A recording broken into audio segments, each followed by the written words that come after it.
Trump has quietly put a Texas wealth manager with no conservation experience in charge of all of our national parks and wildlife refuges. This is a bad scene.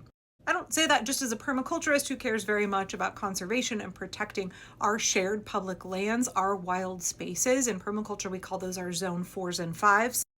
I don't just say it's a bad deal because my kid works in fish and wildlife, and we've already seen Elon Musk and Donald Trump basically destroy her entire career field by firing 150,000 federal workers and reducing those departments down to like basically non-functional status. I cannot emphasize this enough.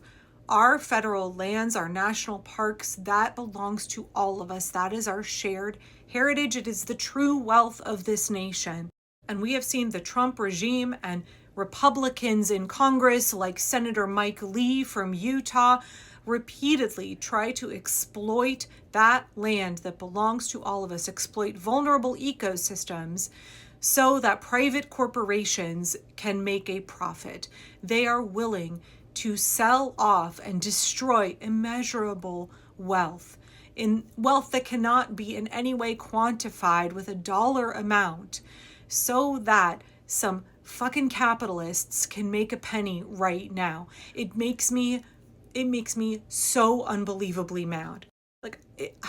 I cannot explain how much of a bad scene it is to have a dude from Texas whose job is wealth management put in charge of conserving, protecting, and defending our park service and our national parks.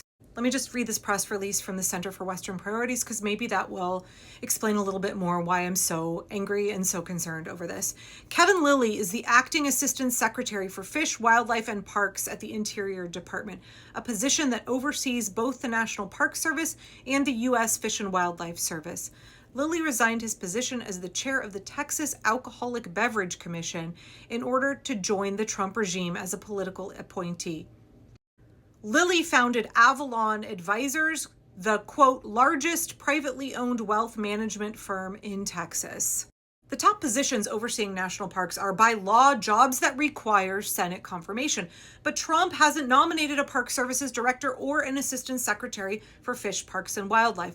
Instead, what he's doing is he's allowing this guy from the Texas Alcohol Commission, a private wealth manager, to basically run our national parks and our Fish and Wildlife Service in an acting capacity. He's using what's called the Vacancies Reform Act to do it.